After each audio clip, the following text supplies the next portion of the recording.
Good morning, friends. Myself, Dr. Vijay Patel, and I am the faculties of biologist. 11th और 12th में हर एक chapter में हर एक topic हम छोटे छोटे वीडियो बनाएंगे, जिसकी वजह से आप इजीली हर एक टॉपिक याद रख सकते हो। हमारा मेन पर्पज़ ये है कि हम छोटे वीडियो इसलिए बनाते हैं क्योंकि वहाँ पे कंसंट्रेशन आपका हाई रहता है। जो लॉन्ग टाइम वाले जो वीडियो होते हैं जिसमें आप हर टाइम पे कंसंट्रेशन हाई नहीं रख सकते। सो बच्चों, पहला चैप्टर है लिविंग ऑर्गेनिज्म, और लिविंग ऑर्गेनिज्म में पहला जो पॉइंट है हमें याद रखना है कि what is the main difference between living organism and non living organism. तो लिविंग ऑर्गेनिज्म में क्या क्या कैरेक्टरिस्टिक्स है जो नॉन लिविंग ऑर्गेनिज्म में नहीं है। जो पहला जो प्रॉपर्टीज है वो है ग्रोथ, दूसरा प्रॉपर्टीज रिप्रोडक्शन, तीसरा प्रॉपर्टी मेटाबॉलिज्म, चौथा प्रॉपर्टी सेल्यूलर ऑर्गेनाइजेशन और पांचवा है वो कॉन्शियसनेस है।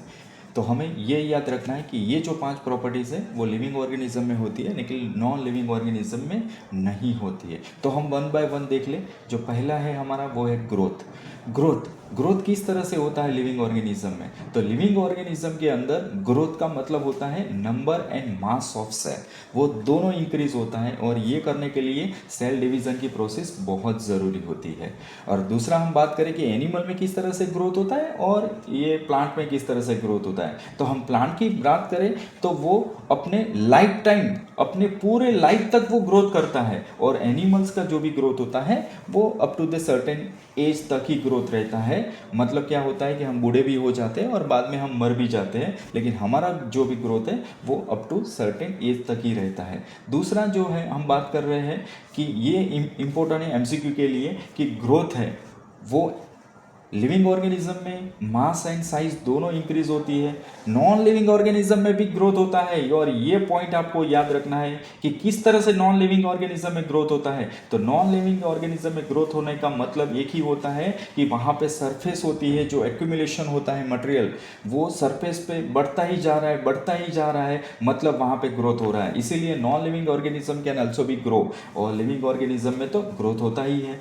दूसरी हम बात करें रिप्रोडक्शन की, तो लिविंग ऑर्गेनिज्म जो भी होते हैं वो रिप्रोडक्शन करते हैं और एक जनरेशन में से दूसरे जनरेशन में कन्वर्ट होते हैं। लेकिन नॉन लिविंग ऑर्गेनिज्म होता है वो रिप्रोडक्शन नहीं कर पाता है। लिविंग ऑर्गेनिज्म में वो दोनों तरफ का ग्रोथ कर सकते हैं, दोनों तरफ का रिप्रोडक्शन कर सकते हैं ए सेक्शुअली। कई ऑर्गेनिज्म होते हैं जो ए सेक्शुअली रिप्रोडक्शन करते हैं और कई ऑर्गेनिज्म होते हैं वो सेक्शुअली रिप्रोडक्शन करते हैं। इसके बाद हम बात करें तो मेटाबॉलिज्म की हम बात करें, तो मेटाबॉलिज्म की हम बात करें तो हम खाना खाते हैं, तो जो फूड हमारे बॉडी में जाता है और ये जो फूड होता है वो खाना खाने के बाद वो क्या होता है डाइजेस्ट हो जाता है, और डाइजेस्ट होने के बाद वो एनर्जी में कन्वर्ट हो जाता है, जिसको हम बोलते हैं मेटाबॉलिज्म प्रोसेस। ये लिविंग ऑर्गेनिज्म करता है, नॉन लिविंग ऑर्गेनिज्म में ये प्रोसेस नहीं होता है मेटाबॉलिज्म प्रोसेस। इसकी बात करें हम सेल्यूलर ऑर्गेनाइजेशन की, तो हमें पता है कि हमारा बॉडी का जो भी फॉर्मेशंस होता है वो किस तरह से होता है, वो सेल से होता है। अब सेल धीरे धीरे कन्वर्ट हो जाता है टिश्यूज़ में, सभी सेल्स मिला के हम टिश्यूज़ बनते हैं, टिश्यूज़ में से ऑर्गन, ऑर्गन में से ऑर्गन सिस्टम, और फिर ऑर्गेनिज्म का फॉर्मेशन होता है। सो उसको हम बोलते हैं सेल्यूलर ऑर्गेनाइजेशन। उसकी बात हम करें तो कॉन्शियसनेस जो भी होती है वो लिविंग ऑर्गेनिज्म में होती है। लिविंग ऑर्गेनिज्म में बहुत सारे ऐसे होते हैं जहाँ पे हमें लिविंग और नॉन लिविंग दोनों फैक्टर के सामने हम रिस्पॉन्ड करते हैं, तो उसको हम बोलते हैं कॉन्शियसनेस। लेकिन नॉन लिविंग ऑर्गेनिज्म किसी के सामने वो रिस्पॉन्ड नहीं कर सकता। अब बच्चों, हम ये टॉपिक रिलेटेड जो भी एमसीक्यूज़ है, 1-2 एमसीक्यूज़ हम देखेंगे, जिसकी वजह से आपको पता चलेगा कि इस तरह के एमसीक्यूज़ नीट और बोर्ड में आ सकता है। जो हमारा पहला एमसीक्यूज़ है, which of the following is not a defining property of the living organism. और ऑप्शन है a growth, B metabolism, C reproduction and D that is the consciousness। सो आपको आंसर देना है, जो कमेंट करके आप आंसर दोगे तो इसमें आपको पता भी चल जाएगा और मैं भी कमेंट कर दूंगा कि कौन सा MCQs का आंसर सही है।